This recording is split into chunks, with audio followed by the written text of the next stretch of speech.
sin más preámbulo, dejo en el uso de la palabra al doctor Guido Águila para que sea escuchado por todos ustedes.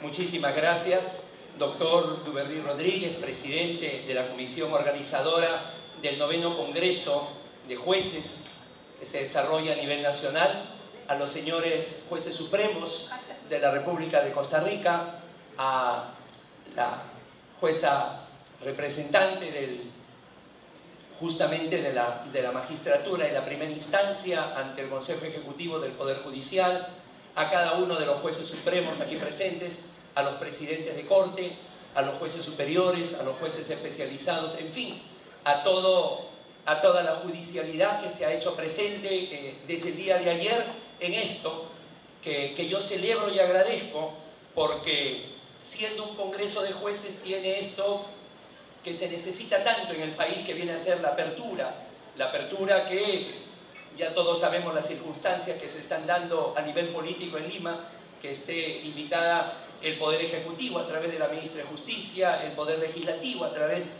del congresista sobre el ámbito de seguridad ciudadana y, cómo no, el Consejo Nacional de la Magistratura, y esto entiendo ya es una práctica que se hace consuetudinaria, por eso a nombre de todo el Consejo Nacional de la Magistratura, aquí me acompaña el doctor Baltasar Morales Parragués, a quien también extiendo el saludo y el agradecimiento por estar aquí, justamente con una labor de 2 décadas en el ámbito de la justicia.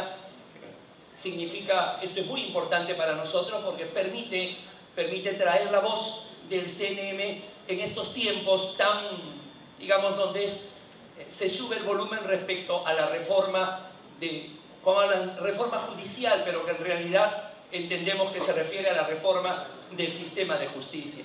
En efecto, en la antigüedad los griegos, cuando se referían al tiempo, hablaban de Cronos y de Kairos. Cronos era el dios del tiempo en el día a día, y en cambio Kairos era el dios del tiempo determinado, en el momento oportuno, en el momento ideal, tanto así que luego la cristiandad lo ha recogido el término Kairos como el momento de Dios. Mientras Cronos era el elemento cuantitativo del tiempo, Kairos era el elemento cualitativo del tiempo.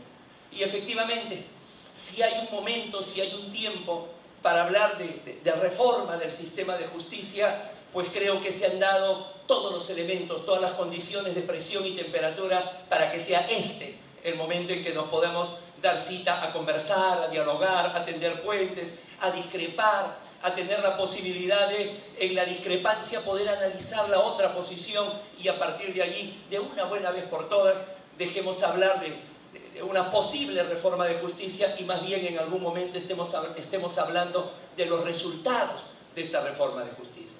Sin embargo, habría que preguntarse por qué es tan recurrente la terminología de la necesidad de una reforma de justicia.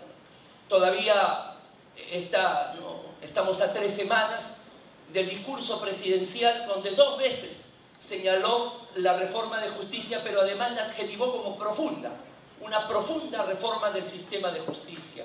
Y esto es algo que, como todos sabemos, lo hemos escuchado desde los tiempos de las aulas universitarias. Hay como una suerte de insatisfacción permanente, como que la justicia casi siempre tiene una suerte de rostro agrietado. Y entonces el tema de la evaluación y el control del Consejo Nacional de la Magistratura lo vamos a ver desde este ángulo, desde el ángulo de la reforma del sistema de justicia, que tiene que ver con el Poder Judicial y el Consejo Nacional de la Magistratura, como ha sido la iniciativa, la feliz iniciativa de este Congreso, tocarlo en esta hora. ¿Por qué siempre se está pidiendo, habría que preguntarnos, una reforma del sistema de justicia? Creemos que por 3 razones fundamentales siempre hay esa suerte de insatisfacción o siempre hay la posibilidad de verse que las cosas son mejor. La naturaleza de nuestra función, hablo tanto del Poder Judicial como del Consejo Nacional de la Magistratura, una desinformación que con el paso del tiempo se va acrecentando más hacia el justiciable, hacia la ciudadanía, y en tercer lugar el mismo diagrama que tiene el sistema de justicia, que con seguridad de lo que se ha hablado acá y de lo que se hablará acá, podemos hacer un rediseño, una rediagramación, y ojalá más sean los puntos de contacto, los puntos de acuerdo, que los puntos en que haya una discrepancia. Analizaremos entonces, para comenzar, uno por uno. Primero, la naturaleza de la función que desarrollan las instituciones del sistema de justicia. Cada cierto tiempo, en los diarios, el día domingo en la mañana y en los programas políticos en la noche, sacan la famosa encuesta a nivel nacional, donde colocan a las instituciones del sistema de justicia al lado del Ejecutivo, del Legislativo, de la Defensoría del Pueblo, y es como tratar de hacer una operación matemática con números naturales, con números enteros y con números reales. Cometen un grave error, no homogeneizan la función, y es por ello que generalmente los guarismos establecen una gran diferencia. Es muy distinta la labor que desarrolla un gobierno local, un gobierno regional y un gobierno nacional. Es una labor ejecutiva, pero que no resuelve conflictos, o si los resuelve, no los resuelve dentro de un dilema. Por lo tanto, no me parece justo que se involucre y que luego se comparen esas cifras bajo un solo criterio. En el caso de las entidades exhortativas, como la Defensoría del Pueblo, por ejemplo, muy difícilmente va a lograr una calificación negativa por la naturaleza de la labor del ombudsman. Nos preocupa, exhortamos, proponemos, totalmente distinta a la labor que desarrolla el Poder Judicial, que desde siempre tiene que colocarse necesariamente en el vértice superior del triángulo para solucionar una controversia. Y en esa controversia, en el mejor de los casos, en el caso ideal, va a tener un 50% de aceptación y un 50% la parte perdedora, que va a llenar de críticas. Pero que esa situación ideal es muy difícil de darse, porque probablemente el que gane el proceso y pidió una indemnización de 100 y le dieron 30, también, a pesar de ganar, comienza a tener una posición negativa. Mientras las instituciones políticas y las instituciones del soft law, las exhortativas, parten de un 100%, las instituciones del sistema de justicia, lo máximo que podemos aspirar es a llegar a un 50%. Y encima de todo ello, de esa queja contra aquella resolución que fue tardía, aquella resolución que no fue arreglada a derecho según las partes, aquella recurrencia cada vez mayor de habeas corpus y amparo para cuestionar resoluciones judiciales, encima de todo ese cuestionamiento viene el Consejo Nacional de la Magistratura, porque se dice, el Consejo lo selecciona, el Consejo lo ratifica, el Consejo lo destituye, entonces hay una mala selección, entonces hay una mala ratificación, y entonces hay una suerte de una destitución a quienes no deben ser destituidos, o viceversa.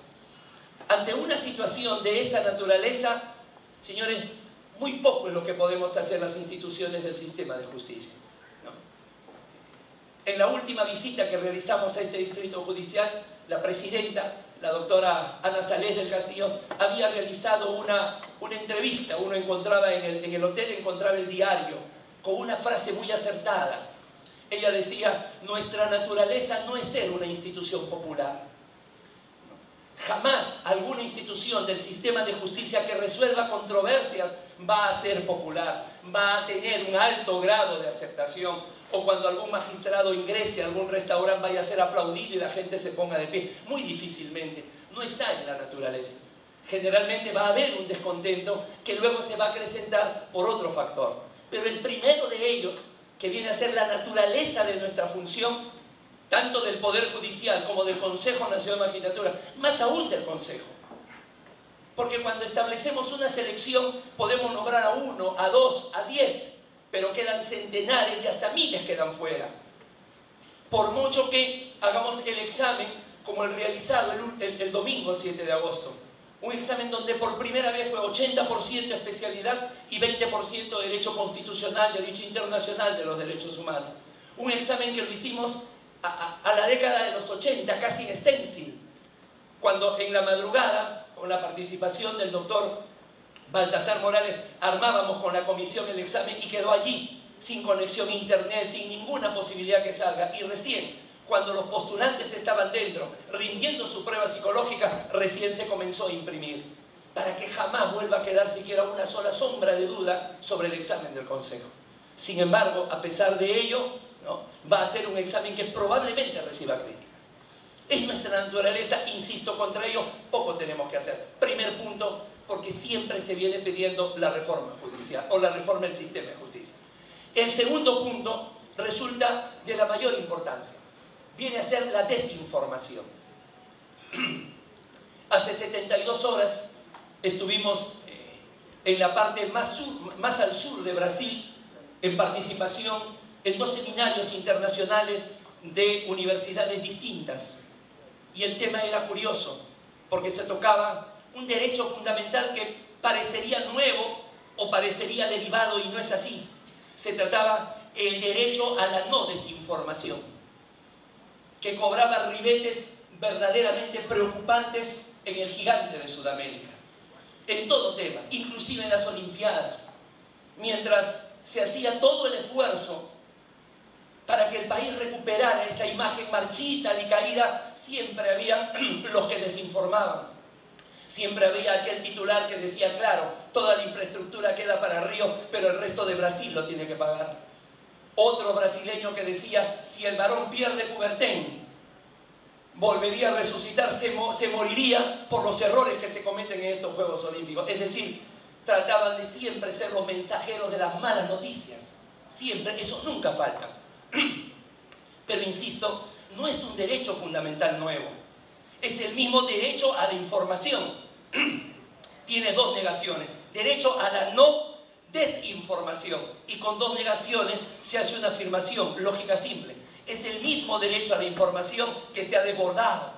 Y entonces se citaba aquella famosa obra de Luigi Ferrajoli, Poderes Salvajes, la crisis de la democracia constitucional, que ya está en español, traducido por Perfecto Andrés Ibáñez, publicación de Trota del año 2011, un librito de 112 páginas, en la cual, claro, él tiene, digamos, la prudencia de siempre de referirse al caso italiano y al caso de Silvio Berlusconi, que en él se juntaba el poder político, primer ministro, el poder económico, el hombre más rico, y el poder mediático, dueño de los medios de información, pero que sin embargo podría calzar en cualquiera de nuestras realidades sin necesidad de que se concentre. Y él habla de un poder salvaje, que no es un término nuevo, ya lo utiliza Ferrajoli en Derecho y Razón, refiriéndose a aquellos poderes que no son los nuestros, que no es el Poder Judicial, el Consejo Nacional de la Magistratura, poderes del Estado u órganos constitucionales autónomos que están regulados, que tienen reglas, que tienen límites. No, se refieren a aquella suerte de poderes paralelos que comienzan a surgir por el poder económico, por el poder de la información. Y entonces esos poderes no tienen límites. Por eso él dice, tienen un grado de animalidad. Y ahí es donde viene esa marcada desinformación que lamentablemente se está haciendo costumbre en nuestro país. Hace unas horas, estando todavía fuera del país, veía por internet la sentencia que ha dado la Corte Suprema contra un expresidente. Inmediatamente comenzaron a salir todos los comentarios que son verdaderos baldes de gasolina para poder incendiar. Jamás, al menos de lo que he revisado, se analiza una sola línea de la resolución. Es más, cuando se establece aquello, son los propios magistrados que tienen que salir a aclarar sus resoluciones, por amor a Dios. Esa desinformación es enmarcada, es sesgada, es una situación que el Consejo Nacional de la Magistratura lo ha vivido desde antes y lo vive desde ahora. Desinformación que, insisto, siempre da por esa vocación por dar las malas noticias. Nosotros no encontramos que hayan titulares o noticias grandes sobre, por ejemplo, que cada Corte Superior de Justicia hoy tiene un albergue, tiene una cuna para los hijos de los trabajadores e inclusive para los hijos de los justiciables. Qué tranquilidad, qué calidad de trabajo, qué calidad laboral el saber que tengo a mi criatura cerca y en buenas manos. No se ha hablado de los lactarios, nunca va a cubrir un titular el ámbito de los lactarios. No va a cubrir un titular la práctica que encontramos en la Corte Superior de Justicia de Arequipa donde los expedientes para las personas de la tercera edad tenían una tapa roja para darle prioridad, pero que además había un centro de atención de salud de manera permanente por si alguno de ellos tenía algún problema. De manera muy rápida, en otros, en una noticia chiquitita que no llega a una cuarta, se habla de aquel magistrado que dio la primera sentencia en Aymara, o casi nada del juez invidente que resolvió un caso aplicando el control de convencionalidad.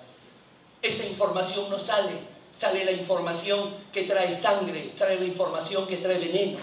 Ese es un tema de desinformación, insisto, establecido por la prensa. Una prensa, en cierto sector de la prensa, que no se me malinterprete, que generalmente está desinformado. Yo recuerdo perfectamente dos notas del principal semanario que hay en el país, aquel que sale los días jueves y que inclusive están suscritas muchas instituciones públicas. El año pasado salió una nota en Mar de Fondo señalando que ya la resolución de destitución del ex fiscal de la Nación, Carlos Ramos Heredia, estaba en el despacho del presidente Ollanta Humala para que firme la resolución.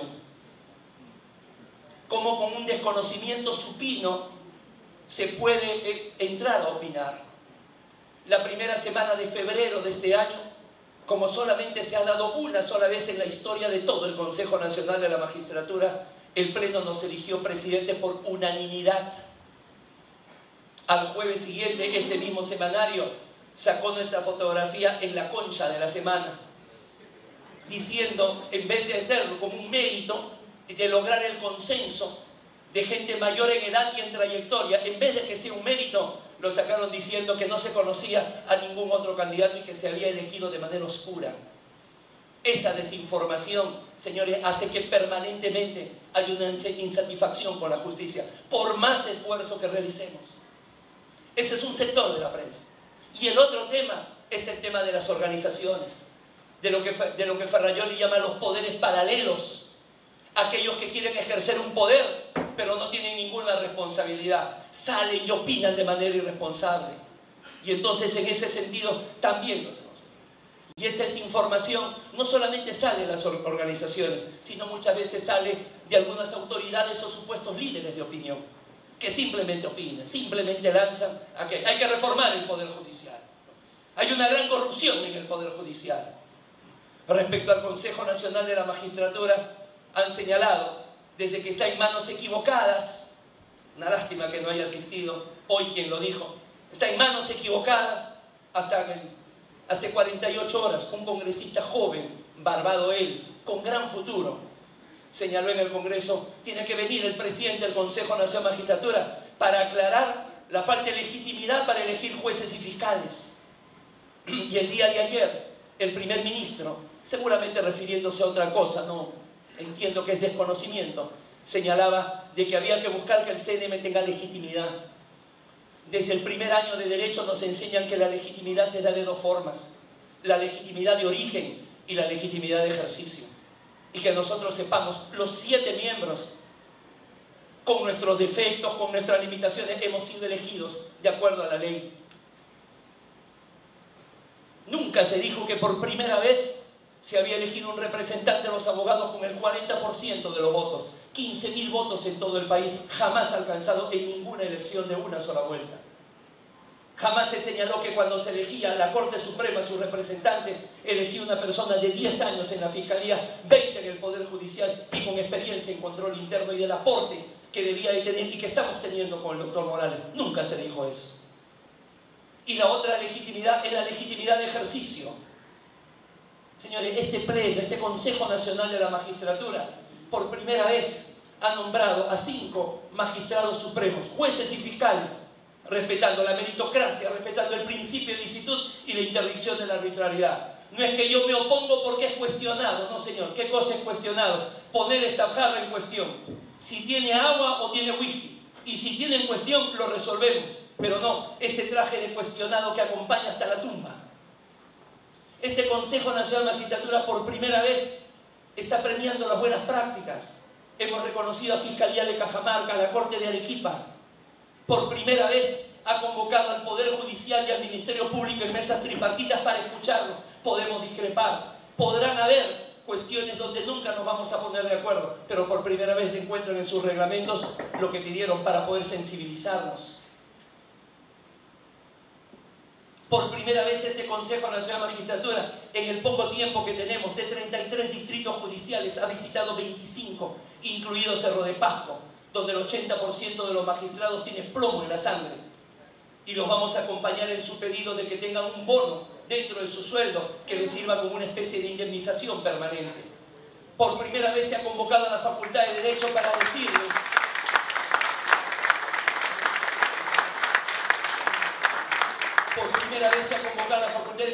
oigan señores, ustedes tienen nombrecitos, pero díganme qué curso despierta la llama por ser juez, qué curso despierta la llama por ser fiscal, qué curso. Cuando se le dice al fiscal, oye mira, esta es tu cancha, tú eres mitad policía y mitad abogado, ¿cuándo se le dice eso? Cuando se le dice al juez, oye mira, tú vas a tener que resolver un caso, 20 micrófonos y 10 cámaras te están esperando afuera. Si tú vas a llegar a ser presidente de corte, tienes que saber administrar la escasez. ¿Cuándo se le dice eso? Nos hemos reunido con la Junta de Decanos de los colegios de abogados para decir, oiga señor, eso que ustedes hacen no es un referéndum. Para que el Consejo lo valore, pónganse de acuerdo, hagan un referéndum serio que garantice que no sea una máquina demoledora de carne. Tenemos que confiar en nuestras instituciones de justicia. Entonces, si eso no es legitimidad de ejercicio, entonces, señores, Harry Potter y Hermione están en las obras de Balzac y de Stendhal. Porque no tiene sentido el que se desinforme de eso. Pero eso lamentablemente se da y es de manera permanente. De nuevo entonces, se pide siempre una reforma de justicia y se sube el volumen cuando hay un nuevo gobierno por dos cosas. La primera, por la naturaleza de nuestra función. Hay que asumirla. Nadie llega aquí para ser popular. ¿Sí? ¿Cuántas veces, doctor, yo voté por usted? Pero mire, yo he sido candidato en reserva en Ucayali y hay una plaza en Puno. Por favor, nómbreme, antes se ha hecho. No, señora, ya no se puede hacer. Parece que el mensaje fuera nómbreme al borde del Pacífico, del Titicaca, del Amazonas, nómbreme a nivel del mar, nómbreme en Cerro de Pasco, pero nómbreme. Yo después ya me moveré para ir a mi lugar de origen. No, señores, nunca más. Entonces, eso de allí es nuestra naturaleza. A seguir con fuerza y con vocación. La segunda, la desinformación nos tiene que tomar juntos. Si en algún momento, ante una situación de desgracia, ante una situación que se da un mal paso, una institución comienza a señalar con el dedo índice a la otra o a hacer escarnio del árbol caído, eso no nos ayuda a nadie. Eso no nos ayuda a nadie.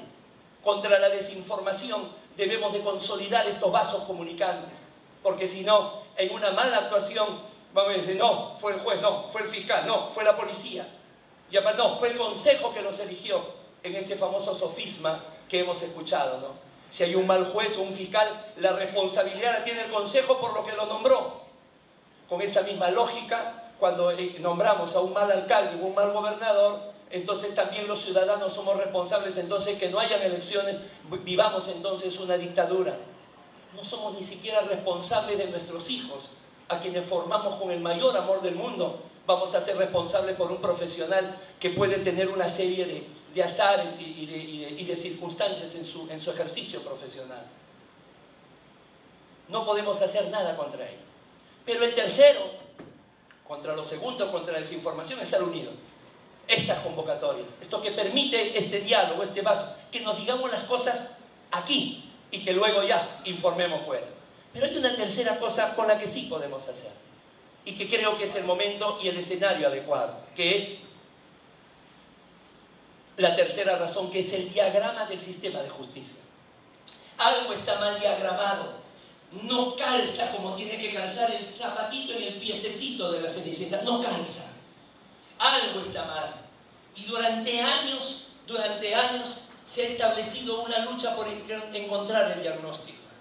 Y esto, por favor, que se entienda. A diferencia de todos ustedes que están haciendo de esto una carrera, que se piensa en el ascenso, en llegar a otro lugar, otra corte, en llegar a la Suprema. Nosotros no. Nosotros no. Nosotros lo tenemos contado cada día. Cada día.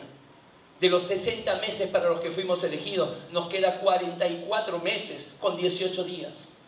Nosotros nos vamos a ir y vamos a volver a la docencia, o a lo mejor encontrarán defendiendo algún caso constitucional, pero más volviendo a la docencia, volveremos al plumón, a la pizarra, a la regla. Por lo tanto, no hay un interés aquí de hacer daño, de querer controlar, de querer controlar en exceso, no. Simplemente darle una lectura, porque durante años nos venimos desgastando, esto se hace, esto no se hace, esto viola la independencia, se debe evaluar esto, no se debe evaluar. Nos desgastamos, nos alejamos y somos el caldo de cultivo para esa desinformación de prensa no conocedora y por otro lado de los poderes paralelos que se van formando. En ese sentido, creo yo que el diagrama que tenemos que hacer pasa por 3 condiciones fundamentales, que no se han dado casi nunca en los esfuerzos de reforma. La primera, hacer una reforma del sistema de justicia con las instituciones del sistema de justicia. Por eso celebro, saludo y aplaudo la decisión de la ministra de Justicia, que a pesar de tener una posición en el Ejecutivo y que seguramente en minutos le van a dar las facultades, no espera que vayamos. Va y nos visita, va y dialoga, va y recoge, va y pide y se ponen a trabajar con las instituciones. Si esto ha fracasado es porque se hace contra las instituciones. Cuando se siente el temor de que no se esté representado, que no se tenga la garantía de algún amigo o de alguna persona que tenga su determinado color primario político. No, se tiene que hacer con las instituciones. Basta ya de esas recetas que vienen de estos que nos hablan del mar, nos hablan de cómo manejar el timón de un barco, de cómo mandar un grumete y nunca han conocido el mar. Los famosos marineros de dormitorio. Basta, porque generalmente todos somos malos, ninguno tiene competencia, todos somos inmorales, o al menos la mayoría, y no saben de lo que estamos hechos. No saben de dónde hemos surgido, no saben del lugar que hemos salido, no saben lo que se privaron nuestros padres para nosotros llegar hasta donde hemos llegado. Se tiene que hacer cómo. Segundo, tiene que haber, y aquí sí es la capacidad de grandeza que debemos tener para la justicia, se debe hacer con una gran capacidad de autocrítica. Si nosotros nos arropamos, el Consejo hace todas las cosas bien, si la configuración es así, por algo hemos salido elegidos, no. Si hacemos eso, señores, flaco favor le estamos haciendo a nuestros hijos respecto de su futuro. Tenemos que tener la capacidad autocrítica, la capacidad de enmienda. ¿Y cuál es la capacidad de enmienda? No es el no lo vuelvo a hacer. Muy bien, movamos la pieza. Movamos la pieza. ¿Dónde va? La torre no calza acá. Vamos a hacer un enroque. Vamos a sacrificar un peón. Pero sacrificando un peón cuido a mi reina. Eso es lo que tenemos que hacer. Capacidad de autocrítica, y en eso yo creo que es nuestro deber y ahí es donde estamos concentrados. Y el tercero, tiene que hacerse con todo el sistema. Fíjense ustedes que hace poco salió publicada la nueva ley orgánica del Ministerio Público, que no fue socializada, que no fue debatida, de tal manera que mientras el Consejo hace unos reglamentos, la ley orgánica dice otra cosa. O generalmente se quiere, ¿sabes qué? Nos vamos a concentrar en este rodaje. Vamos a nivelarle las vías, vamos a echarle grasa, pensando que con ese rodaje va a andar todo el engranaje. Todos tenemos en mayor o menor medida que mejorar, que establecer, pero todo el sistema. Y en ese sentido, insisto, las propuestas que va a presentar el Consejo Nacional de la Magistratura son propuestas de 3 tipos. Una propuesta legislativa, una propuesta de ley orgánica y una propuesta de reforma constitucional. Pero quiero que quede claro una vez más. Señores, es la propuesta de quienes cada día que pasa es un día menos en el Consejo. Es decir, señores, vamos a salir nosotros del Consejo y ustedes van a seguir siendo magistrados. Y lo único que nos anima es que, señores, cuando tengamos algún proceso, no hablo como profesional, hablo, señores, un proceso pensionario de mi padre, hablo, señores, un tema de violencia de género con alguna de mis hijas, uno diga, este Poder Judicial es confiable. Nada más. Uno lo que quiere es terminar esto y en algún momento recomendar, oye, ¿terminaste, nena, la secundaria? Sí, mira, yo te recomiendo que estudies abogacía para que llegues a ser juez o jueza, que tus padres nunca lo han sido. Porque viene a ser una labor con responsabilidad y con... Eso es lo único que nos anima. Adiós las caras largas, adiós los resentimientos, mira lo que se está proponiendo. No, son solamente ensayos. Esto no nos va a cambiar la vida a los consejeros, pero sí puede cambiar el destino de la justicia del país. Y entiéndanlo, no hay otra oportunidad. Imagínense el cargo, que seguramente esto es tan impopular, Señores, nosotros nos regocijamos en nuestra alma de docente de hace 30 años, pero si solo hubiera la posibilidad de desempeñar algún otro cargo público, ninguno se va a asimilar al pertenecer al Consejo Nacional de la Magistratura para hacer algo por la justicia nacional. Y en ese sentido, insisto, ¿no? Hay que desprendernos de toda posibilidad. Mira, me están cuestionando el sistema disciplinario, me están cuestionando mis decisiones. No, sino que siento que nos hemos trabado en discusiones, en interpretaciones uno contra otro. No, este Consejo Nacional de la Magistratura, este pleno ha dado muestras de que no es contra los magistrados, es con el magistrado, a riesgo de que nos digan se está debilitando, están claudicando en su labor de control, que los abogados nos digan oye, nos está discriminando y nosotros elegimos no, porque señores, esto funciona, insisto, como un engranaje. Eso es lo que nos anima a 3 propuestas. Podrán gustar o no, solamente le pedimos que las piensen en las consecuencias que esto puede originar. La primera, la propuesta de reforma legislativa que haremos llegar en unos días al Congreso de la República. La primera tiene que ver con los candidatos en reserva. Y aquí vuelvo a insistir, no me voy a cansar. No quiero deslegitimar a aquel que haya sido nombrado en reserva. No es. Es un nombramiento legal de acuerdo a derecho. Lo que queremos es optimizar. Se da la siguiente figura, que se nota más grave en los niveles 3 y 4, superior y supremo. Es decir, se abre un concurso para una vacante aquí y una vacante acá. Poder Judicial, Ministerio Público. Y luego quedan los candidatos en reserva por un año.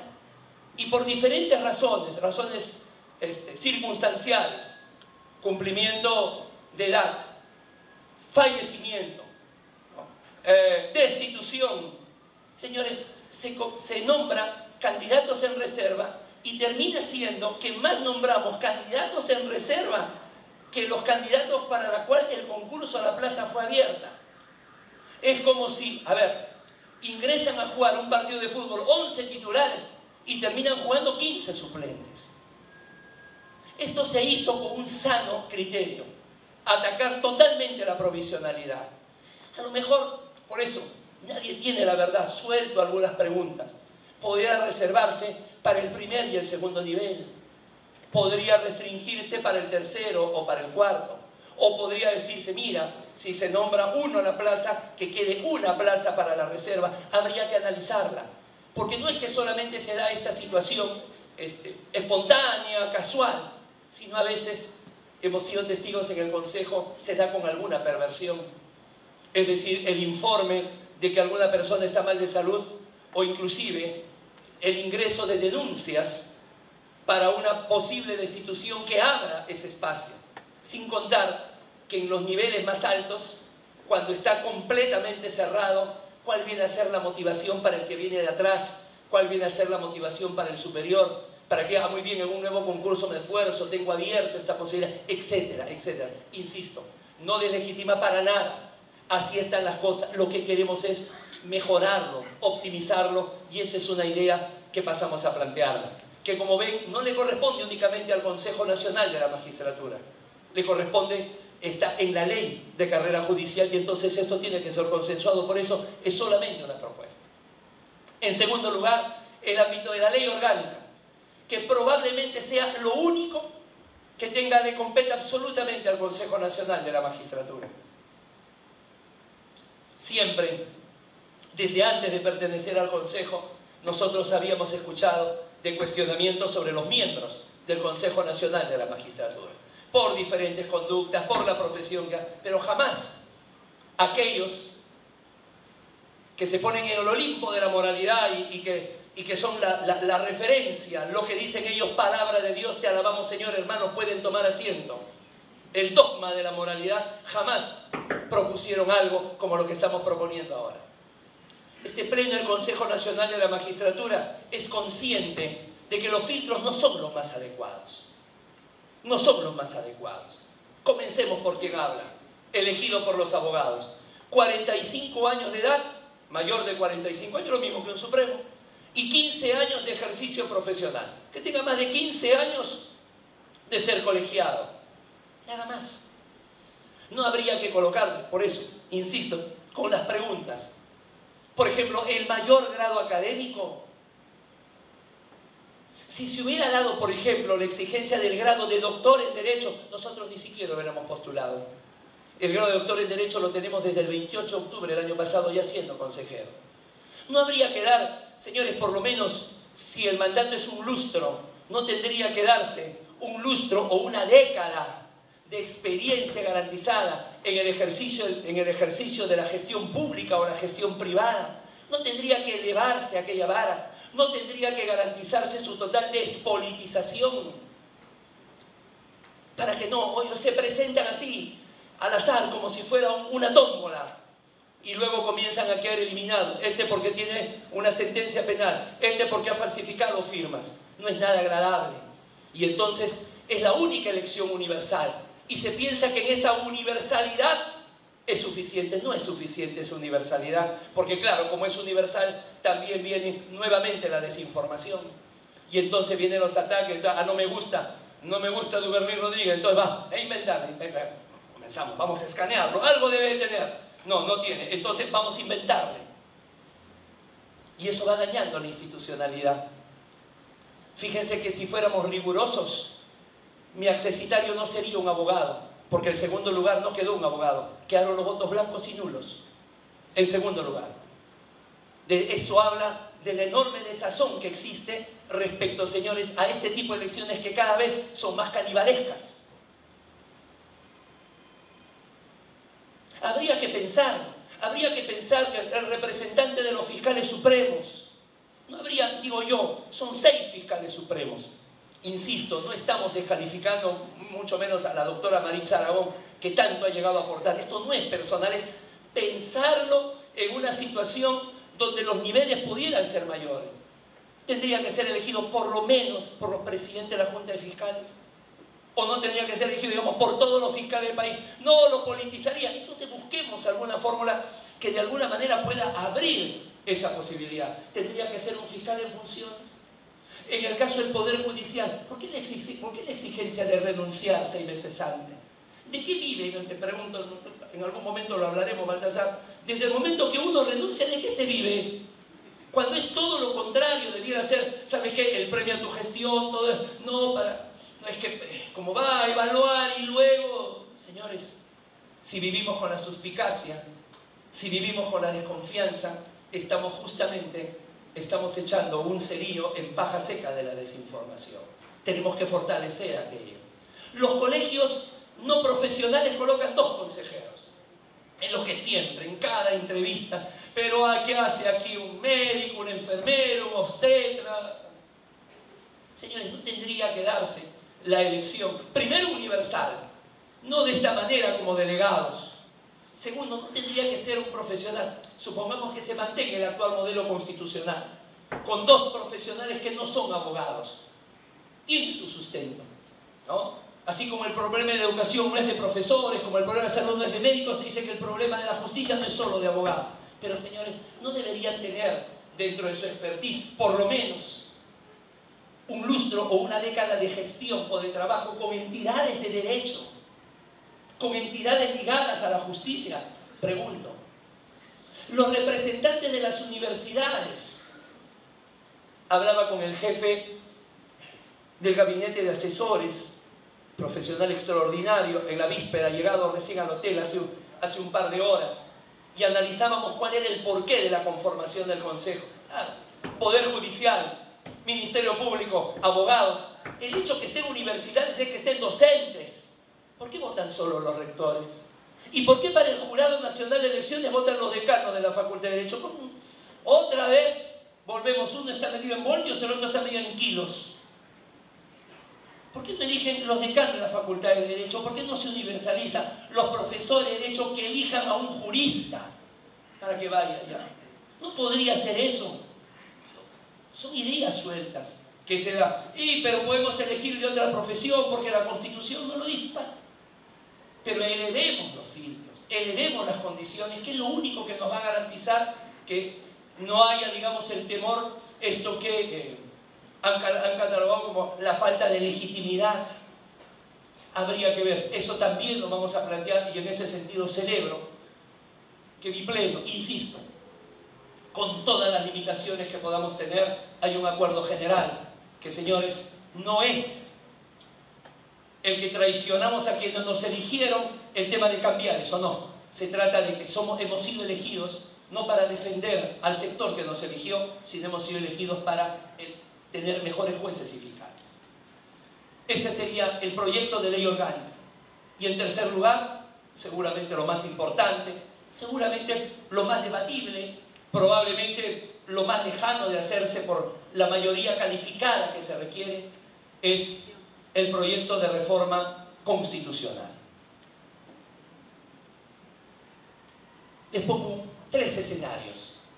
El primero de ellos, todos los días, al Consejo Nacional de la Magistratura, a mesa de partes, hemos tenido que contratar personal adicional. Llegan más de un centenar de denuncias contra distintos magistrados de todo el mapa del Perú. Contra distintos.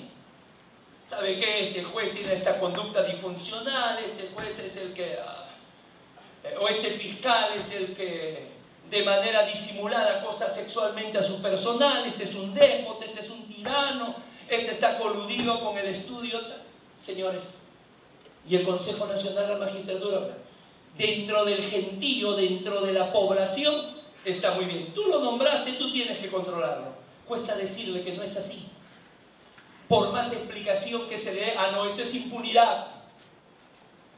Nosotros lo que nos queda es tomar nota de algunos casos que estén sustentados y luego derivar a los órganos de control interno. Primer escenario. Segundo escenario, cerca, fresco, hace menos de un mes.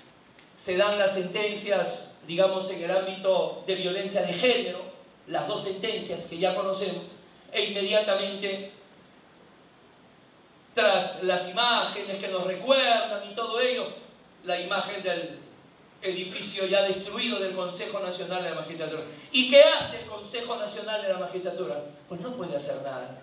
Lo mismo, tomamos nota, podemos analizar todo, pero hasta que se cumpla el proceso de ratificación, cuando en 7 años lo podamos tener, recién le preguntaremos del caso. Se determina. Segundo escenario. Tercer escenario. Llega a la Dirección de Procedimientos Disciplinarios, nos llegan los pedidos de destitución. Y encontramos a magistrados, tanto a jueces como a fiscales, señalando, miren señores, aquí, renegando contra su propia institución, que les está cortando su vida profesional y con ello la posibilidad de su desarrollo profesional. Ahí están, son públicos, están los vídeos. Mire señor, esto fue un atropello, no me valoraron esto, no me probaron tal, se mantuvo solamente con indicios, etcétera, etcétera. Y casi siempre el mismo argumento. Me han vulnerado mi independencia porque yo tengo independencia para tomar esta decisión. 3 escenarios. Ante esos escenarios podemos tomar una propuesta. Insisto, quisiera que se me escuche hasta el final y siempre con la idea de que nadie quiere acá arrebatar nada a nadie, sino que sencillamente son propuestas que vaya Dios a saber qué suerte correrán, pero que estamos convencidos de ello. Ya es viejo señalar, y ya se ha dado desde mucho tiempo antes, el tema referente a que todo el control disciplinario pase al Consejo Nacional de la Magistratura. Algunas razones, insisto, el trabajo loable, plausible, hemos tenido reuniones, hemos comentado eso está fuera de discusión, eso no es que nosotros lo vayamos a evaluar ahora, no. Es el tema presentado sobre una realidad que se establece y se da. Serían las siguientes, digamos, el ámbito referente a las siguientes razones. La primera de ellas, señores, ¿se han dado cuenta que para el ámbito disciplinario, entre todos los magistrados se pasa por 8 organismos? Oficina Descentralizada de Control Interno, Fiscalía Suprema de Control Interno,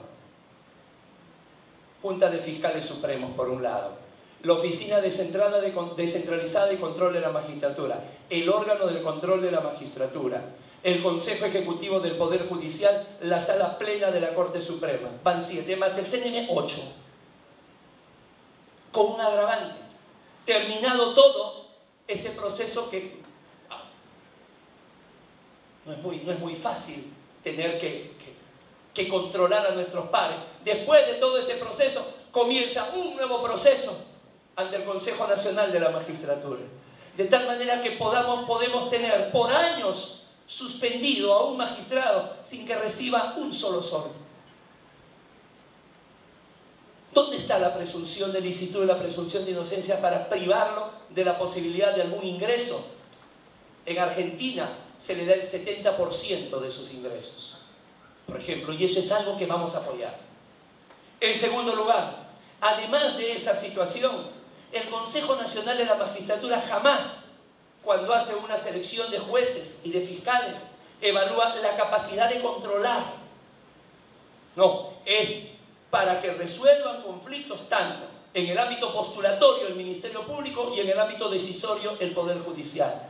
No es que nosotros evaluamos jueces controladores, con lo que además, insisto, se forma aquella postal que no es muy feliz, del controlado y el controlador.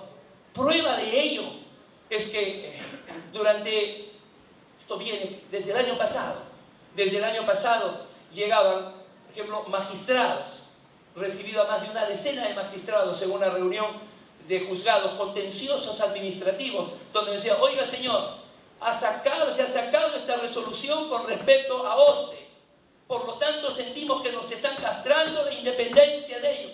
Una situación de desgaste, porque cada uno puede tener su argumento. O van señalando, oigan señores, yo estoy cumpliendo con mi labor, pero la forma de interpretar del magistrado es otra, sin tener aquello que casi no hay distrito judicial donde la prensa no señale, oye mira, quien ahora es presidente, luego pasa al control, y luego viceversa, y entonces dejan la sensación de que el control no existe, o que existe determinado revanchismo de un presidente de corte contra los que no votaron para él, y esto es, insisto, es una letanía, uno lo va escuchando de manera repetida.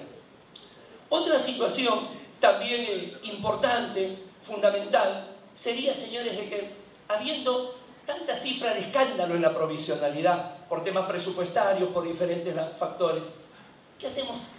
Digo yo, podríamos a esos magistrados que son titulares, que son competentes, por eso son elegidos para controlar, esos magistrados que son competentes, ¿no estarían desarrollando la labor jurisdiccional en vez de controlar? Podría ser, es otra pregunta. Puede estar en todo equivocado, pero para eso estamos. Por último, cuando esto se determina, insisto, ¿no? Por último, cuando esto se da, hay que iniciar un nuevo proceso ante el Consejo Nacional de la Magistratura, el medio de institución. ¿Y cuánto nos hemos desgastado? Inclusive esto ha sido materia de la comisión tripartita. ¿Cuánto nos hemos desgastado? ¿Quién impone la sanción menor? Y sentimos que uno nos arrebata al otro, que yo hago una intervención. Señores, insisto, así difícilmente vamos a avanzar. Entonces, si es el ente, el Consejo Nacional de la Magistratura, que nombra a los magistrados, debe ejercer un control sobre ellos, para que el magistrado se dedique al ámbito exactamente jurisdiccional. Ahora, el Consejo Nacional de Magistratura en 2 décadas recién se está descentralizando. Por lo tanto, los controles tendríamos que apoyarnos en los actuales órganos de control interno, que por cierto están incompletos, que no tienen a todos sus representantes siempre por falta de presupuesto, pero que estableceríamos un contacto, digamos, administrativo, mientras el Consejo, de manera paulatina, también tenemos como enemigo el presupuesto, vamos descentralizando aquí. Ahora, la pregunta es, y con esto vamos concluyendo, si el Consejo Nacional de la Magistratura, insisto, esto no es un tema personal, señores, esto a lo mejor si se concreta, cuando se concrete, nosotros ya no vamos a estar en el Consejo, no tenemos ningún interés personal en esto. Señores, se determina esta situación de aquí. Si ya el Consejo tiene el control permanente,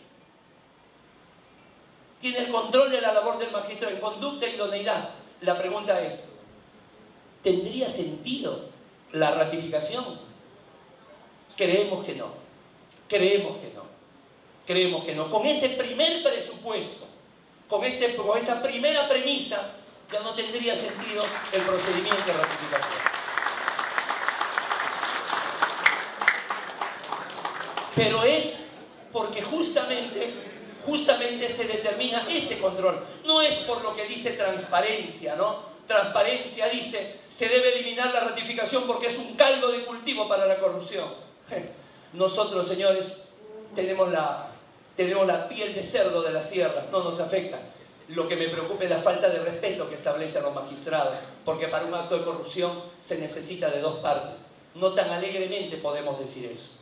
Pero insisto, con esa premisa, señores, uno se hace la pregunta y creemos que no. Señores, yo les agradezco una vez más que nos hayan permitido hacer este tipo de reflexiones. Estas cosas que vamos a dar es un Consejo Nacional de la Magistratura distinto, ni mejor ni peor que otros, simplemente diferente, y que esto de acá es producto de lo que en el tiempo que llevamos hemos podido observar, hemos podido ver, hemos podido analizar.